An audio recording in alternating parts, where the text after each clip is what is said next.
while to the east a long gently undulating line of reeds followed the windings of the Broad, and shut out all view of the watery wastes beyond. So clear and so light was the summer air that the one cloud in the eastern quarter of the heaven was the smoke cloud left by a passing steamer 3 miles distant and more on the invisible sea.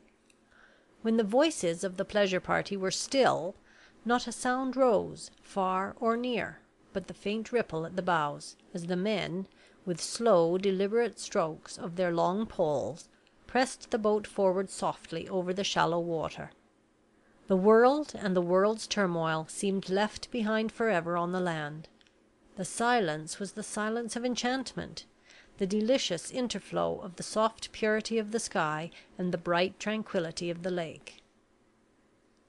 Established in perfect comfort in the boat, the Major and his daughter on one side, the curate and his mother on the other, and Allan and young Pedgift between the two, the water party floated smoothly towards the little nest of islands at the end of the Broad.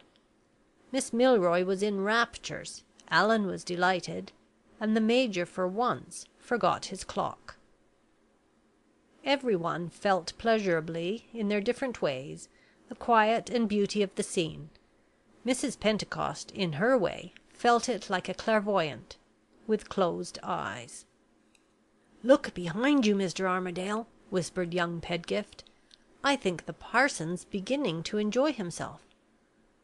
An unwonted briskness, portentous apparently of coming speech, did certainly at that moment enliven the curate's manner. He jerked his head from side to side like a bird, he cleared his throat and clasped his hands, and looked with a gentle interest at the company.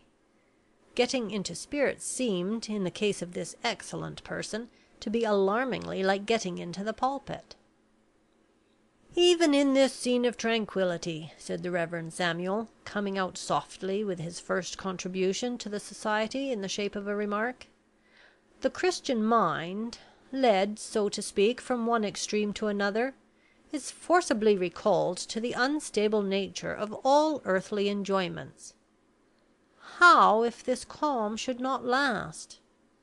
How if the winds rose, and the waters became agitated?" "You needn't alarm yourself about that, sir," said young Pedgift. "June's the fine season here, and you can swim." Mrs. Pentecost, mesmerically affected in all probability by the near neighborhood of her son, opened her eyes suddenly, and asked, with her customary eagerness, "What does my boy say?" The Reverend Samuel repeated his words in the key that suited his mother's infirmity. The old lady nodded in high approval, and pursued her son's train of thought through the medium of a quotation. "Ah!" sighed Mrs. Pentecost, with infinite relish, "he rides the whirlwind, Sammy, and directs the storm." "Noble words," said the Reverend Samuel. "Noble and consoling words." "I say," whispered Allan, "if he goes on much longer in that way, what's to be done?" "I told you, papa, it was a risk to ask them," added Miss Milroy, in another whisper. "My dear," remonstrated the Major, "we knew nobody else in the neighborhood; and as Mr. Armadale kindly suggested our bringing our friends, what could we do?" "We can't upset the boat," remarked young Pedgift, with sardonic gravity. "It's a lifeboat, unfortunately. May I venture to suggest putting something into the reverend gentleman's mouth, Mr. Armadale? It's close on 3 o'clock. What do you say to ringing the dinner bell, sir?" Never was the right man more entirely in the right place than Pedgift Junior at the picnic. In 10 minutes more the boat was brought to a standstill among the reeds, the Thorpe Ambrose hampers were unpacked on the roof of the cabin, and the current of the curate's eloquence was checked for the day. How inestimably important in its moral results, and therefore how praiseworthy in itself, is the act of eating and drinking. The social virtues center in the stomach. A man who is not a better husband, father, and brother after dinner than before, is, digestively speaking, an incurably vicious man. What hidden charms of character disclose themselves, what dormant amiabilities awaken when our common humanity gathers together to pour out the gastric juice.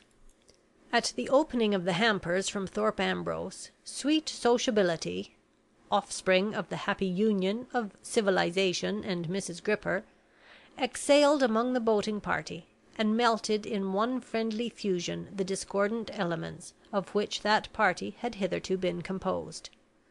Now did the Reverend Samuel Pentecost, whose light had hitherto been hidden under a bushel, prove at last that he could do something by proving that he could eat. Now did Pedgift Junior shine brighter than ever he had shone yet in gems of caustic humour and exquisite fertilities of resource. Now did the squire and the squire's charming guest prove the triple connection between champagne that sparkles, love that grows bolder, and eyes whose vocabulary is without the word no. Now did cheerful old times come back to the Major's memory, and cheerful old stories not told for years find their way to the Major's lips. And now did Mrs. Pentecost, coming out wakefully in the whole force of her estimable maternal character, seize on a supplementary fork, and ply that useful instrument incessantly between the choicest morsels in the whole round of dishes and the few vacant places left available on the Reverend Samuel's plate. "Don't laugh at my son," cried the old lady, observing the merriment which her proceedings produced among the company. "It's my fault, poor dear. I make him eat."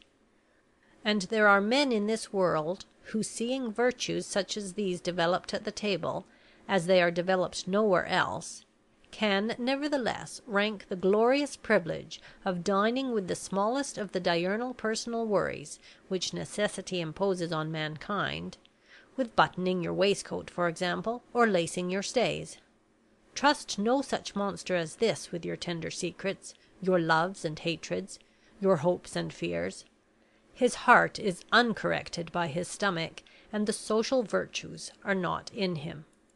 The last mellow hours of the day and the first cool breezes of the long summer evening had met before the dishes were all laid waste, and the bottles as empty as bottles should be.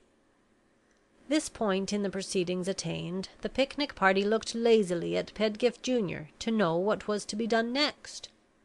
That inexhaustible functionary was equal as ever to all the calls on him.